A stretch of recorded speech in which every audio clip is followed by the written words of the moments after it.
రాబోయేటువంటి రోజుల్లో తెలుగుదేశం పార్టీలో చేరడానికి దాడి వీరభద్రరావు రంగం సిద్ధం చేసుకుంటున్నారు. చంద్రబాబు నాయుడు తోటి భేటీ కావడానికి దాడి వీరభద్రరావు ముహూర్తం ఫిక్స్ చేసుకున్నారు. ఆయన ప్రస్తుతం అయితే వైఎస్ఆర్ కాంగ్రెస్ పార్టీకి రాజీనామా చేశారు. ఆయన కుమారుడు కానీ, ఆయన ఫ్యామిలీ మెంబర్స్ కానీ, ఆయన అనుచరులు కానీ మూకుమ్మడిగా రాజీనామా చేశారు. ఆ మేరకు వైఎస్ఆర్ కాంగ్రెస్ పార్టీ అధినేత జగన్మోహన్ రెడ్డికి ఆ లేఖను కూడా పంపించడం జరిగింది.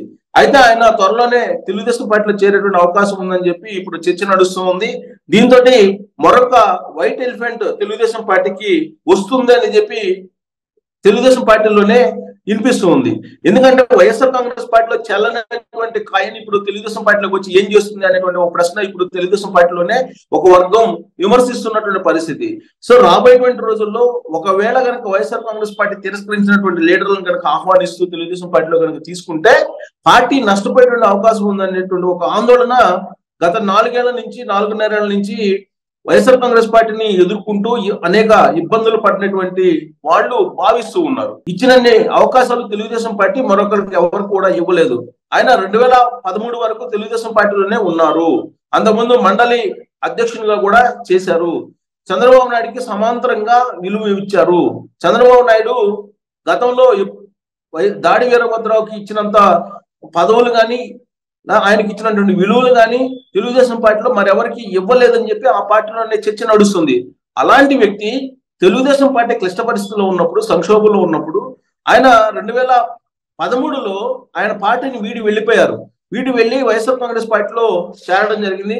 వైఎస్ఆర్ కాంగ్రెస్ పార్టీలో ఆయనకు అనకాపల్లి నుంచి సీట్ను ఆశించారు, కానీ ఇచ్చేటువంటి అవకాశం లేదని తిరస్కరించడం జరిగింది, త్రోసిపుచ్చడం జరిగింది. చాలా క్లియర్ గా జగన్మోహన్ రెడ్డి నిర్మోహమాటంగా దాడి వీరభద్రరావు అక్కడ గెలిచేటువంటి అవకాశం లేదని చెప్పి సర్వేల రూపంలో తెలియజేయడంతో ఆయన తిరస్కరించారు. దీంతో ప్రత్యామ్నాయ మార్గంగా తెలుగుదేశం పార్టీ పూర్వ పరిచయాలతో మళ్ళీ రీఎంట్రీ అయ్యేటువంటి పరిస్థితులకు వచ్చారు ఆయన. సో ఈ క్రమంలో ఆయన కుమారులు జైవీర్ అలాగే రత్నాకర్ ఇద్దరు కూడా భవిష్యత్తు రాజకీయం కోసం దాడి వీరభద్రరావు తెలుగుదేశం పార్టీలోకి వస్తూ ఉన్నారు. అంటే తెలుగుదేశం పార్టీకి రాబోయే ముందు ఖచ్చితంగా దాడి వీరభద్రరావు ఆఫర్ అయితే తీసుకుని ఉంటారు. తెలుగుదేశం పార్టీ అధిష్టానం నుంచి ఒక ఆఫర్ వచ్చింది. ఆఫర్ క్రమంలోనే తన కుమారులకి రాజకీయ భవిష్యత్తు కోసమే తెలుగుదేశం పార్టీలోనికి చేరబోతున్నారు అనేది కూడా ఇప్పుడు ఆయన వర్గీయులు చెబుతూ ఉన్నారు. అంటే ఇది తెలుగుదేశం పార్టీలో 4.5 ఏళ్లుగా కష్టపడినటువంటి వాళ్ళు జీర్ణించుకోవాలనే పరిస్థితి అయితే దాడి వీరభద్రరావు రీఎంట్రీ విషయంలో మాత్రం నెలకొందని చెప్పి చెప్పొచ్చు. ఆ పార్టీలో కూడా సీరియస్ గా చర్చ జరుగుతూ ఉంది. ఉత్తరాంధ్రలో బలమైనటువంటి లీడర్ గా దాడి వీరభద్రరావుని తెలుగుదేశం పార్టీ ఆదరించింది. తెలుగుదేశం పార్టీ అనేకమైన పదవులు ఇచ్చింది ఆయన. సో ఉత్తరాంధ్రలో కీలకమైనటువంటి లీడర్ గా తీర్చిదిద్దింది. కానీ పార్టీ సంక్షోభంలో ఉన్నప్పుడు ఏనాడు కూడా ఆయన పార్టీని కనిపెట్టుకొని ఉండలేదు. అలాంటి లీడర్ ని మళ్ళీ తెలుగుదేశం పార్టీలో ఏ విధంగా తీసుకుంటారు అనేది ఇప్పుడు వినిపిస్తున్నటువంటి టాక్ కూడా, అలాగే తెలుగుదేశం పార్టీ వర్గాల్లో కూడా ఉన్నటువంటి ఆందోళన. ఎందుకంటే దాడి వీరభద్రరావు తొలుత ఎన్టీ రామారావు ఆదరించారు ఆయన్ని. ఎన్టీ రామారావు ప్రధానమైనటువంటి అభిమానిగా ఆయన తెలుగుదేశం పార్టీలోకి ఎంటర్ అవడం జరిగింది. ఆ రోజు నుంచి కూడా అనేకమైనటువంటి పదవులను అధిరోహించి పొలిట్ బ్యూరో మెంబర్ వరకు ఎదిగారు.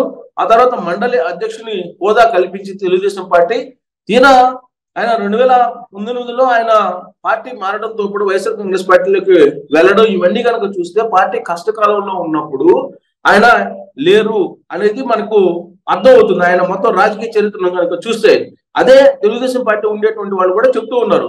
సో అలాంటి వాళ్ళని ప్లస్ వయసు మీద పడినటువంటి వాళ్ళని, వాళ్ళ పిల్లల రాజకీయ భవిష్యత్తు కోసం, వాళ్ళ కుమారుల రాజకీయ భవిష్యత్తు కోసం వస్తున్నటువంటి వాళ్ళని తెలుగుదేశం పార్టీ ఆదరిస్తూ ఉంటే గనక ఉన్నటువంటి వాళ్ళు కొత్త నాయకత్వం బలపడేటువంటి అవకాశం లేదు అనేది వినిపిస్తుంది. ఎందుకంటే తెలుగుదేశం పార్టీ అధినేత చంద్రబాబు నాయుడు రాబోయేటువంటి ఎన్నికల్లో యువతకు ప్రాధాన్యత ఇస్తాను, కొత్త రక్తాన్ని తీసుకొస్తాను, కొత్త నాయకత్వాన్ని తీసుకొస్తానని చెప్పి మహానాడు వేదికగా చేసుకుని చంద్రబాబు నాయుడు ఇచ్చినటువంటి హామీ కూడా, ఆ హామీని నమ్మారు. కానీ ఇప్పుడు పరిస్థితులు చూస్తుంటే కనుక తెలుగుదేశం పార్టీలో 83 నుంచి ఉన్నటువంటి లీడర్లు ఎవరైతే ఉన్నారో వాళ్ళ కుటుంబీకులకు మాత్రమే, వాళ్ళ కుటుంబం నుంచి వచ్చినటువంటి వారసులకు మాత్రమే తెలుగుదేశం పార్టీ అధినేత చంద్రబాబు నాయుడు ప్రాధాన్యత ఇస్తున్నారు. మిగిలినటువంటి యూత్ ఎవరైతే ఉన్నారో వాళ్ళకి విలువ ఇవ్వటం లేదు, వాళ్ళకి సరైన ప్రాధాన్యత ఇవ్వలేకపోతున్నారు అనేటువంటి ఒక అపప్రదని మూట కట్టుకుంటున్నారు చంద్రబాబు నాయుడు అనేది ఆ పార్టీలో ఉండేటువంటి వాళ్ళు చాలా మంది చర్చించుకుంటున్నారు, బయటికి చెప్పనప్పటికీ కూడా.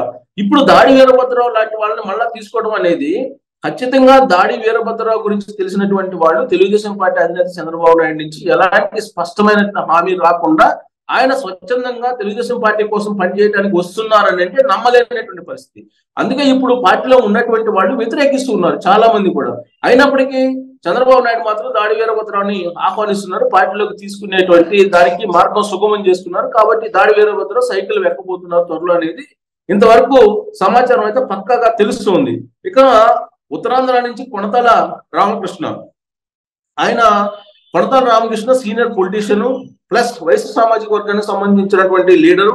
ఆయన కాంగ్రెస్ పార్టీలో సుదీర్ఘకాలం పాటు పనిచేశారు. ఆయన్ని ఏదో రకంగా తెలుగుదేశం పార్టీ ఆకర్షించాలి అనేటువంటి ప్రయత్నం చేస్తూ ఉంది.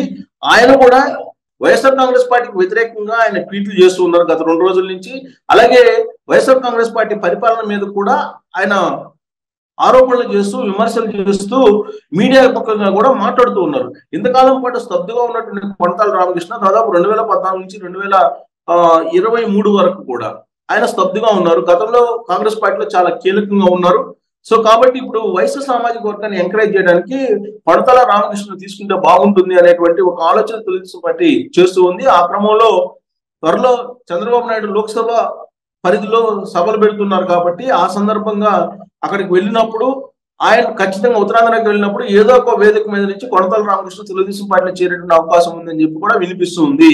ప్రస్తుతం కాంగ్రెస్ పార్టీ బలపడుతుంది, షర్మిల ఆధ్వర్యంలో కాంగ్రెస్ పార్టీ బలపడే అవకాశం ఉందని చెప్పి వినిపిస్తున్నప్పటికీ కూడా కొనతాల రామకృష్ణ మాత్రం కాంగ్రెస్ పార్టీలో కొనసాగడానికి ఆయన ఇంట్రెస్ట్ లేరు అనేది కూడా ఆయన వర్గీయులు చెప్తూ ఉన్నారు.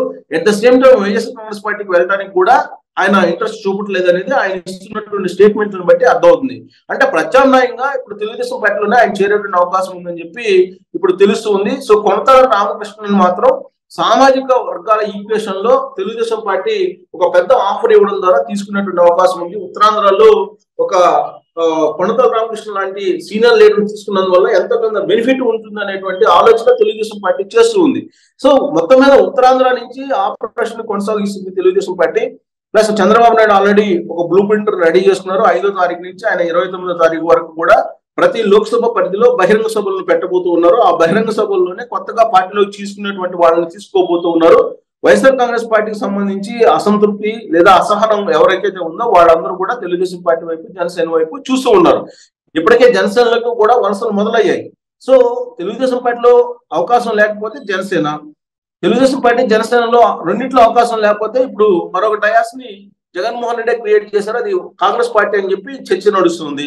సో కాంగ్రెస్ పార్టీ కూడా ఒక ప్రత్యామ్నాయ డయాస్ గా ఇప్పుడు కనిపిస్తుంది ఆంధ్రప్రదేశ్ లో. దీంతో అక్కడ రాజకీయాలు చాలా వేగంగా మారుతూ ఉన్నాయి. సో టర్న్ కూడా అవుతున్నాయి, ప్రతి రోజు కూడా టర్న్ అవుతున్నటువంటి పరిస్థితి. అంచనా వేయలేనటువంటి పరిస్థితుల్లో ఆంధ్రప్రదేశ్ ఓటర్లు ఎప్పుడు కూడా ఉంటారు. కానీ ఈసారి మాత్రం సామాజిక వర్గాల పరంగా కానీ ప్రాంతాల పరంగా కానీ ఎలక్షన్ జరిగేటువంటి అవకాశం లేదు. ఈసారి కేవలం రాష్ట్ర ప్రయోజనాలు వర్సెస్ జగన్మోహన్ రెడ్డిని దింపటమే ఒక లక్ష్యంగా, ఒక మార్పు అనేది అవసరం అని చెప్పి భావిస్తూ ఉన్నారు ఆంధ్రప్రదేశ్ ఓటర్లు అనేది సర్వే చెప్తూ ఉన్నాయి. సర్వేలన్నీ కూడా 3 ఆఫ్ ది ఆంధ్రప్రదేశ్ సర్వేలన్నీ కూడా జగన్మోహన్ రెడ్డిని గద్దె దింపడానికి రెడీగా ఉన్నారు ఓటర్లు అనేది కూడా వినిపిస్తుంది. ఈ క్రమంలో తెలుగుదేశం పార్టీ వైపు మొగ్గు చూపడానికి అనేక మంది లీడర్లు సిద్ధంగా ఉన్నారు. ఈ క్రమంలో దాడి వీరభద్రరావు రావడం అనేది కొంత వ్యతిరేకంగా తెలుగుదేశం పార్టీలో అంతర్గతంగా ఉన్నప్పటికీ కొనతాల రామకృష్ణ లాంటి వాళ్ళని మాత్రం తీసుకోవడానికి మాత్రం కొంత ఆహ్వానిస్తున్నారు, కొంచెం బిగ్ ఆఫర్ కూడా ఇస్తున్నారు. సో ఎక్కడ అవసరం అయితే ఏ సామాజిక వర్గానికి సంబంధించిన లీడర్ అవసరమో, లేదంటే సామర్థ్యం ఉన్నటువంటి వాళ్ళు, నిజాయితీ పరులుగా ఉన్నటువంటి వాళ్ళని, పబ్లిక్ లో గుడ్ విల్ ఉన్నటువంటి వాళ్ళని మాత్రం తెలుగుదేశం పార్టీ తీసుకున్నటువంటి అవకాశం ఉంది. వైఎస్ఆర్ కాంగ్రెస్ పార్టీలో అవినీతి ముద్ర పట్టినటువంటి వాళ్ళకి మాత్రం ఆహ్వానం ఉండేటువంటి ఛాన్స్ లేదు. ఒకవేళ వచ్చినా కానీ ఎలాంటి ఆఫర్ లేకుండా స్వచ్ఛందంగా వచ్చి తెలుగుదేశం పార్టీలో పనిచేయడానికి మాత్రం ఇష్టపడుతున్నారు. కానీ బట్ ఎలాంటి ఆఫర్లు అయితే ఇవ్వట్లేదు. బట్ దాడి వీరభద్ర విషయంలో మాత్రం కొంత రివర్స్ లో పరిస్థితులు ఉంది. ఇది పార్టీకి నష్టం చేకూర్చేటువంటి అంశంగా కూడా కనిపిస్తుంది అనేది తెలుగుదేశం పార్టీలో వినిపిస్తున్నటువంటి మాట.